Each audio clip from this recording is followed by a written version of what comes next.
channel. This is your Barkha ma'am. So my dear class 10th and 12th students, finally CBSE के result आने के बाद जो students अपने रिजल्ट से सेटिस्फाइड नहीं थे, उन्होंने अपने मार्क्स को वेरीफाई करने के लिए वेरिफिकेशन एप्लीकेशन को फिल किया था।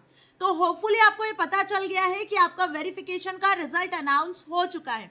अब जो स्टूडेंट्स अपने वेरिफिकेशन ऑफ मार्क्स को लेकर भी सेटिस्फाइड नहीं है, उन्हें नहीं समझ में आ रहा है कि ये जो रिजल्ट आया है आपका वेरिफिकेशन का वो क्या आया है, किस तरीके से आया है, आपके एक्चुअल में मार्क्स बढ़े हैं या नहीं बढ़े हैं, इस असमंजस में आप अभी भी हो। अब आपको आगे क्या करना चाहिए, यदि ये सारी चीज़ें आपके मन में है, डाउट्स हैं, इन सारी चीज़ों के बारे में जानना चाहते हो तो बिल्कुल सही प्लेटफॉर्म पे आए हो। और यदि अभी तक चैनल को सब्सक्राइब नहीं किया है तो भाई सबसे पहले तो चैनल को सब्सक्राइब कर लो, क्योंकि आज के इस सेशन में मैं आपको आपके वेरिफिकेशन ऑफ रिजल्ट से रिलेटेड बहुत सारी इंपॉर्टेंट अपडेट्स देने वाली हूँ और अब आगे क्या करना है आपको वो भी बताने वाली हूँ। तो चलिए without going any delay session को स्टार्ट कर लेते हैं। वेरिफिकेशन ऑफ रिजल्ट का जो स्टेटस है वो कुछ इस तरीके से आपको मिला होगा। जिन भी स्टूडेंट्स ने अपना रिजल्ट देख लिया है तो भाई उन्हें या तो अपना रिजल्ट अंडर प्रोसेस मिला होगा, या केस हैज बिन रजिस्टर्ड इस तरीके से मिला होगा, या नो मिस्टेक फाउंड। इन तीनों का क्या मतलब होता है, यही स्टेटस रहा है आपके वेरिफिकेशन रिजल्ट का। तो काफी स्टूडेंट इस चीज से सहमत है या नहीं है, मुझे कमेंट सेक्शन में बता सकते हो। किन स्टूडेंट्स का रिजल्ट अंडर प्रोसेस है, किन का केस हैज बिन रजिस्टर्ड है, किन का जो रिजल्ट है वो नो मिस्टेक फाउंड है।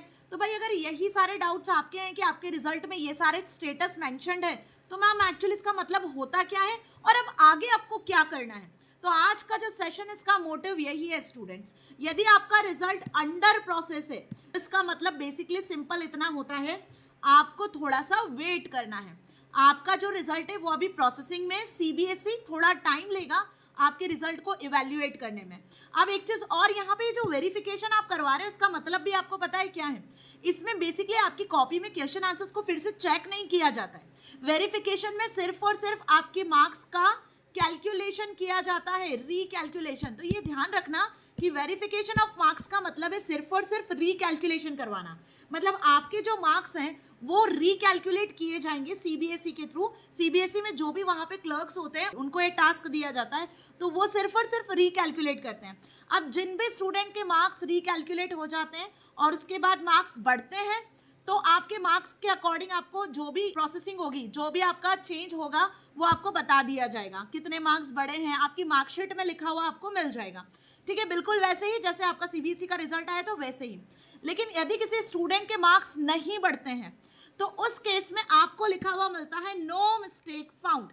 तो अभी यदि आपका मार्क्स कैलकुलेट नहीं हुआ है, आपने अभी अप्लाई ही किया है और आपको ये स्टेटस दिख रहा है कि अंडर प्रोसेस, मींस कि कैलकुलेशन का प्रोसेस अभी चल रहा है। सीबीएसई बहुत जल्द आपको अनाउंस करेगा कि आपके मार्क्स बढ़े हैं या नहीं बढ़े हैं, कोई मिस्टेक है आपके रिकैलकुलेशन में या नहीं है।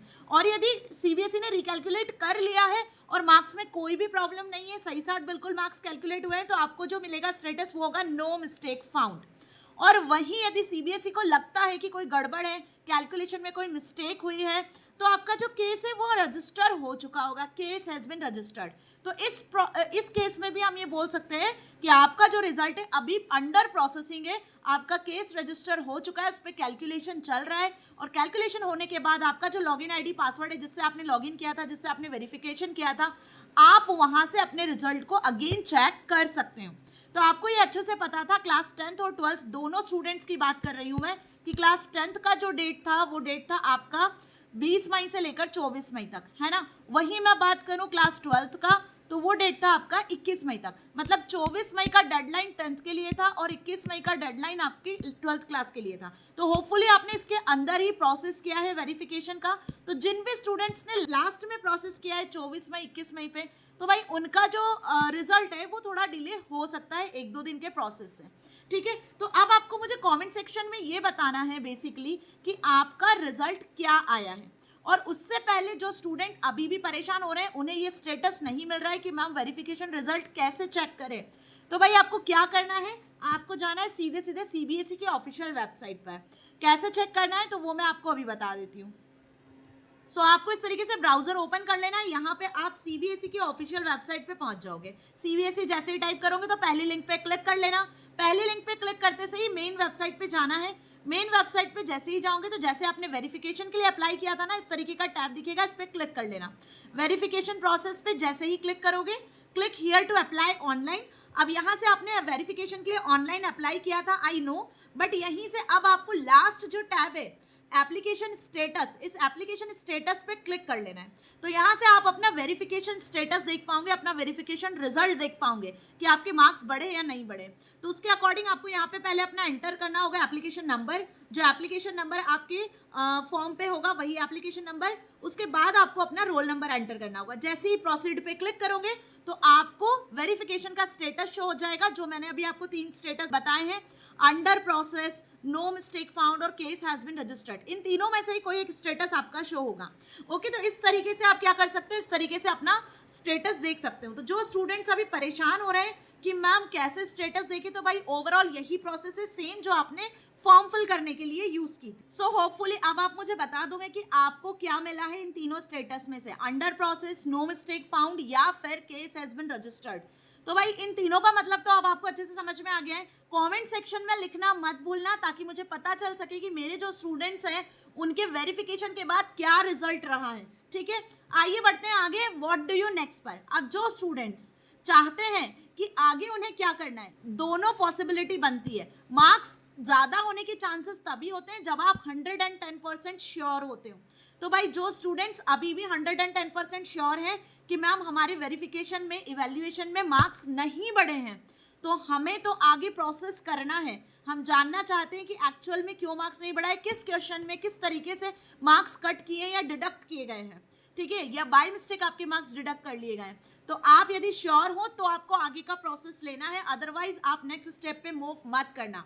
नाउ क्लास 10th के वो स्टूडेंट्स जो अब आगे अपना प्रोसेस करवाना चाहते हैं वेरिफिकेशन ऑफ मार्क्स के बाद, आप चाहते हो कि आपकी जो आंसर शीट है उसमें किसी क्वेश्चन में आपको मार्क्स सही तरीके से नहीं मिला है, आपको जहां 4 नंबर मिलना चाहिए था वहां आपको हो सकता है 1 या 2 नंबर मिला है, ऐसा कुछ चेकिंग आप करवाना चाहते हो, तो भाई अब आपको करवाना होगा फोटोकॉपी इवैल्यूएशन। मतलब अब आप अपनी फोटोकॉपी को ऑब्टेन कर सकते हो सीबीएसई के थ्रू। उसके लिए आपको अप्लाई करना होगा क्लास 10th को 4 जून से 5 जून के बीच में। तो भाई देखो 4 जून और 5 जून आप वेट मत करना, ये 2 तारीख ध्यान रखना, जिसके लिए आपको 500 रुपीज़ पे करने होंगे। तो यदि आप चाहते हो कि आपके मार्क्स बढ़ें, आप 110% श्योर हो, तो इन 500 रुपये को मत देखना, नहीं तो पूरी लाइफ पछताओगे कि यार 500 रुपये में मैं कॉपी को चेक करवा सकता था कि कैसे इवैल्यूएट किया है एक्चुअली सीबीएसई ने।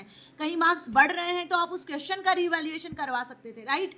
तो अब आप 4 या 5 तारीख, ये 2 तारीख ध्यान रखना, 4 तारीख को ही आप अप्लाई कर देना अपने आंसर शीट की फोटोकॉपी के लिए, ताकि आपको जल्दी से जल्दी अपनी फोटोकॉपी मिल सके। अब ये फोटोकॉपी कैसे मिलेगी, कहाँ मिलेगी, तो अगेन आपके मेल आईडी पे आपको ये फोटोकॉपी दे दी जाएगी। आपका ये जितना भी प्रोसेस है सब ऑनलाइन होगा डियर स्टूडेंट्स, कहीं किसी भी तरीके का कोई ऑफलाइन प्रोसेस नहीं होगा। तो ठीक है, अब आगे क्या करना है, क्लास 10th के स्टूडेंट्स को अच्छे से समझ में आ चुका है। जो स्टूडेंट्स 110% श्योर है वो अपनी फोटोकॉपी, आंसर शीट की फोटोकॉपी ऑब्टेन कर सकते हैं, जिसके लिए 4 या 5 जून, ये 2 दिन आपको ध्यान रख लेने हैं, जिसपे आपको ऑनलाइन अप्लाई करना होगा। अप्लाई किसे करना है, वैसे ही सीबीएसई के ऑफिशियल वेबसाइट पे जाके आप अप्लाई कर सकते हो। अभी इसका लिंक एक्टिव नहीं हुआ है और बहुत जल्द इसका लिंक एक्टिव हो जाएगा, मे बी 2 या 3 तारीख तक इसका लिंक एक्टिव होगा। तो आपको सीबीएसई के ऑफिशियल वेबसाइट पे अलर्ट रहना है, ओके, कहीं डेट ना निकल जाए। डेट निकल गई तो फिर आप कुछ भी नहीं कर पाओगे। चलिए वही बात कर लेते हैं क्लास 12th के स्टूडेंट्स के लिए। तो भाई सुनो, क्लास 12th के स्टूडेंट्स की 21 मई लास्ट डेट थी वेरिफिकेशन की, रिजल्ट आ चुका है। वही सारे स्टूडेंट्स जो कि अपने मार्क्स को लेकर, अपनी पर्टिकुलर सब्जेक्ट को लेकर 110% श्योर हो कि भाई आपका पेपर बहुत अच्छा गया था, वो ही स्टूडेंट्स अपनी फोटोकॉपी को ऑब्टेन करें। पहला रिकमेंडेशन मेरी तरफ से यही रहेगा। दूसरी बात, अब आपको ये फोटोकॉपी के लिए अप्लाई करना कब है, तो what do you next, the next thing is 1st and 2nd जून। देख लो क्लास 12th वालों, आपका जो डेट है वो 1 और 2 जून का रखा गया है, जिसके लिए फीस भी आपकी ज़्यादा है, दैट इज 700 रुपीज़। तो 700 रुपीज़ के अकॉर्डिंग आपको अप्लाई करना होगा ऑनलाइन अपनी आंसर शीट को इवैल्यूएट करवाने के लिए, अपने आंसर शीट की फोटोकॉपी के लिए।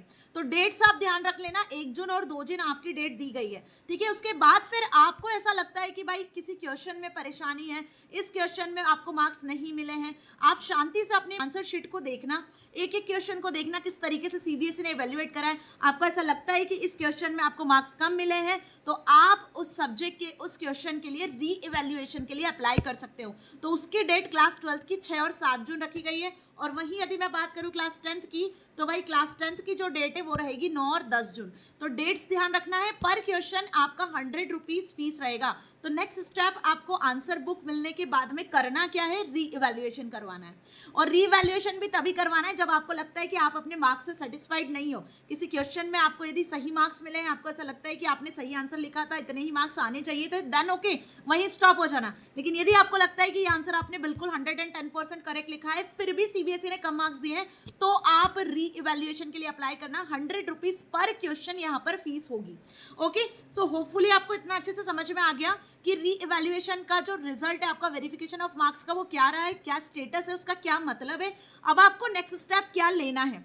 सो यदि आपको सेशन अच्छा लगा है तो go and subscribe the channel and also share this information to your friends, so that उन्हें भी पता चल सके कि भाई वेरिफिकेशन ऑफ मार्क्स का रिजल्ट आ चुका है, इसमें क्या स्टेटस बताया जा रहा है और आगे अब आपको क्या स्टेप लेना है।